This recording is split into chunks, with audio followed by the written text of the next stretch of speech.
Hello, I'm here today to do a review for Percy Jackson and the Olympians, Season 1, Episode 7. I can't believe we're already to Episode 7, but that's what's happening. I loved this episode. There are really spoilers, just so you know. But let's get started.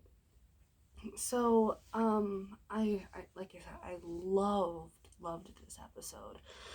My favorite part by far was definitely Hades. I'm really happy that they went with the route that the books went in and the route of like Hades isn't a bad person, which I was not like super worried about, but there's a lot of films where Hades is the bad guy. Hercules, Disney, for example, the last Percy Jackson film, for example, like there's a lot of different things that could have gone wrong with that, and I'm really happy that they did the right thing and did not do those things.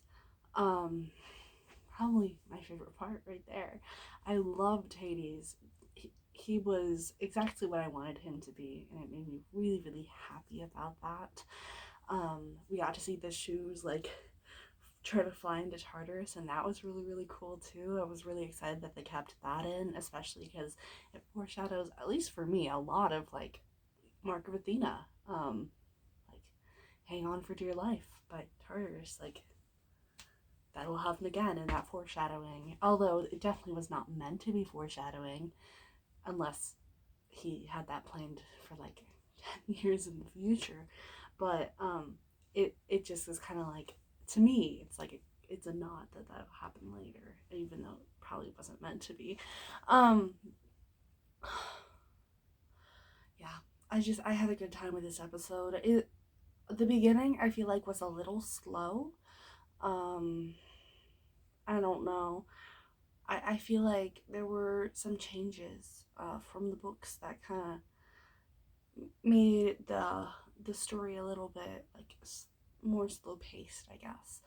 Um, One thing I thought was kind of dumb about this episode was I don't understand why they had four pearls just for Grover to lose one. I think they just should have given them three, and then they already have um, that conflict of who's going to stay. The thing is, I'm betting the reason they did that was due to the fact that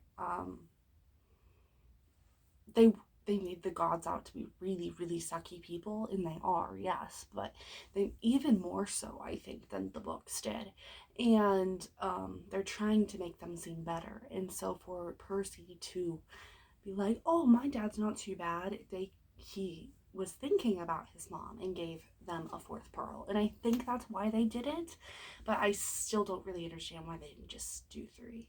um what's another thing? I had a really good time with this, and I really did enjoy the episode. Even it's not my favorite episode from the season, but it still had like really good pieces to it, especially Hades. Hades, I think, like stole the show with this episode. Um, Annabeth, I was wanting a little bit more of her. They obviously had to get rid of her throughout like half of the episode, though, so I understand why. But I feel like just a little bit more Annabeth would have been nice. In this one, I really liked the dynamic of just having Percy and Grover, though. We haven't really gotten a whole lot of that since the beginning of the season, so that was nice. Um, I really enjoyed that. They've been really focusing on that dynamic between Percy and Annabeth. I think, although like Grover's always going to be the third wheel, I really do like the fact that Grover and Percy's relationship grew even farther. Um, and they already had a good relationship at the beginning of the season, and they needed to grow Annabeth and Percy's because they're not friends at the beginning, and they hate each other, and then they go to being best friends. So I do understand why they did that, but I would have liked a little bit more of Annabeth, but I also enjoyed the uh, expansion on their relationship and their friendship. Um, What I had a good time with this. Like I said, it's not my favorite by any means, but it's still a good episode, and I did enjoy it. It's a good time. I still would recommend this episode if you haven't watched it yet. But you know, just go in and have a good time, and I think you'll find at least something that you enjoy from this episode. For me, it was Hades and getting to see more of Percy and Grover just together. But I'm very intrigued by how they're going to do that last episode, because that's a lot to put into 50 minutes. But I'm interested. They're gonna have to do the Ares fight, which go get his mom and like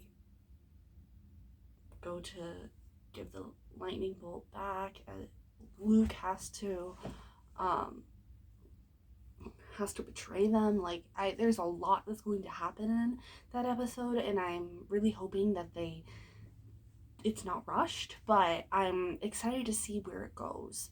I think there should have been a little bit more added to this, to be completely honest, but I also understand the cliffhanger of Percy and Ares fight is really good.